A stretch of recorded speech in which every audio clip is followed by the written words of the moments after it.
All right, before I go into the watch list for next week, which really starts tomorrow, September 19th, Monday, just a couple words. A couple things about this past week. It's been extremely tough trading. Again, it's just been, you can tell just by looking at the daily candles, it's just been a total chop fest, right? Big sell off, big rebound, then a sell off, then a flat day, then a pop like we're going higher, then a gap down, and a flat day. I kind of feel like the market is on hold up until the FOMC decision this week. So, it can make trading really tough. So, there's two things, in my opinion, that keep people from becoming professional traders, consistently profitable traders. Once you get past the where you at least learn what setups look like and what to trade. Almost anyone can do that in a very short period of time. But the reason there's such a small percentage of people that try this that actually succeed in becoming consistently profitable, in my opinion, there's actually two reasons. One is not playing defense. All right, I teach everybody that comes in contact with me, you have to play defense first on every trade.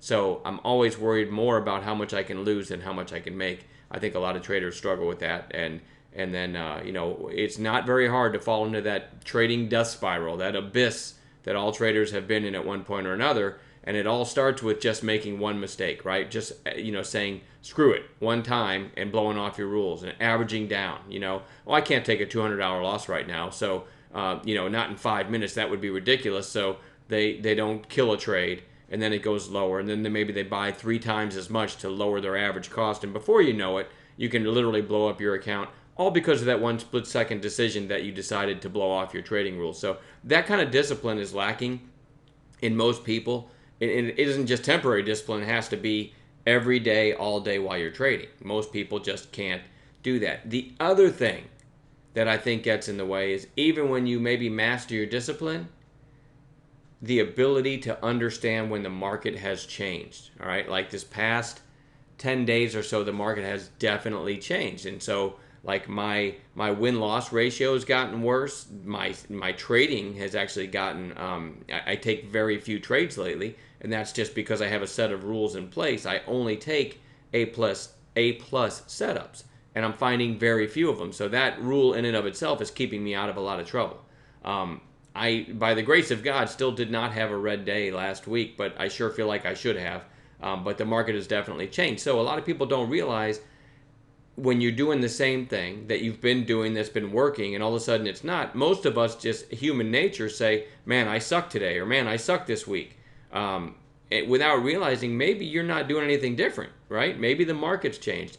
And newer traders don't realize that markets do go through changes and we have to adapt to them. So that's a big killer of day trading accounts, is the inability to recognize quickly that the market has changed. All right, and remember the definition of insanity. It's doing the same thing over and over and expecting different results. So if what you've been doing isn't working anymore, you've got to stop trading and start educating. Take some time and try to figure out what's going on without putting money to work. All right, you can't get out of a hole by digging more, by digging deeper. Okay, so it's time to stop trading if you're encountering troubles and try to analyze what's going on. Okay, that's my little lecture.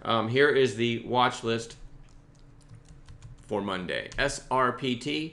After the gap up, you've got 2 red days down. You're not quite at a gap fill, but you are back to the 20-day. Lower volume on these 2 days. I'm watching that one for a turn back up, only with a proper intraday setup, of course, on Monday.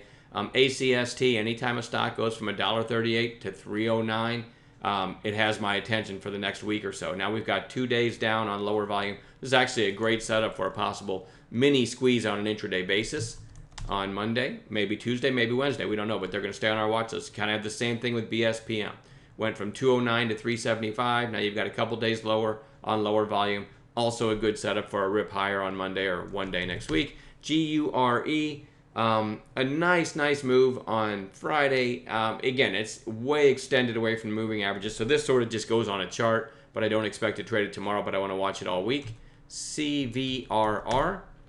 Had this chart is weird because it says it closed at 11:25. When you go to 5-minute candles, it says it closed at 10:07. So I'm not sure what to do with that, but either way, it traded in the last 5 minutes over 1.4 million shares. So I want to watch that and see if something's up there. TKAI. Just a quiet inside day on Friday, so I want to watch it again. This was already on watch for Friday. Now I've got a quiet inside day. If it can break Friday's high over $1.30, that might be one area that I might get involved. So I'm going to write 131 in my notes. AERI. Actually had this on watch as a gap play on Friday, and I missed the trade.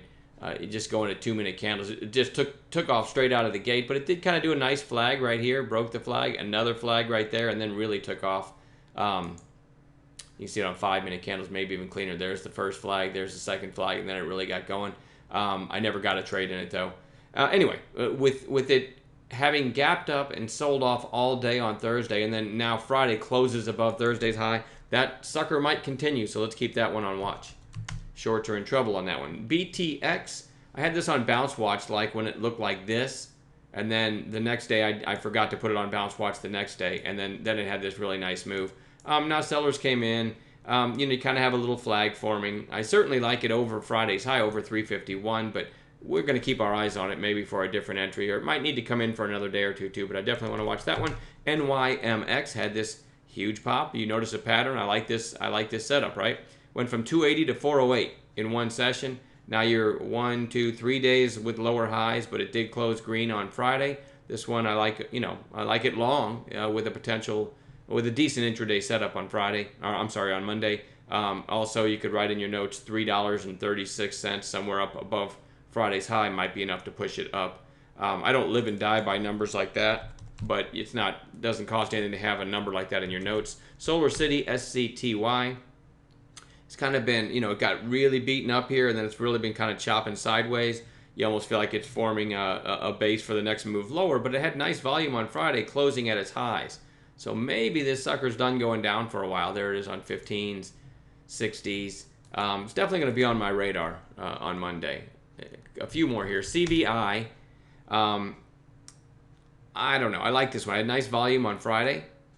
I zoom in a little bit. It had trouble back here with 16 bucks, right? Then it hit 16 again, pulled back, and now it's right up near that again. So a push through 16 is certainly interesting. It's worth noting that it's already been up 2 days in a row.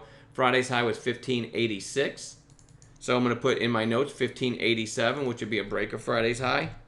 And then slash 16, break of the whole number 16 would be another catalyst on this chart. So I like that. PTCT, I'll pan out a little bit to show you, kind of give you a better perspective. So you had this huge gap down. Then you had, it did nothing, went sideways after getting killed here. Then you had this massive volume pop.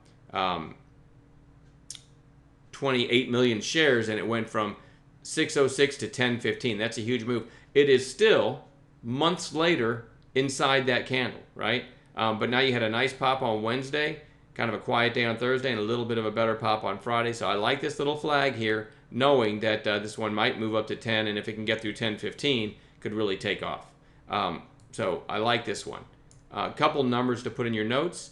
928, a break of Friday's high, knowing that if it gets through that, it might get through this 950 and maybe off to the races, which was 950 was Wednesday's high. So that's a couple interesting potential catalysts. And my last one, CRMD, really nice pop on, let's see, this would have been Tuesday, then Wednesday, Thursday, and Friday. It's kind of found a bottom here, maybe ready to head back up. On Tuesday, it went as high as 250. Friday's high was 229, so I like it over Friday's high, 230. Maybe it makes a move back up to that 250, and if it can get through that, anything's possible. So there's my list. Enjoy the rest of your weekend, and we'll see you all on Monday.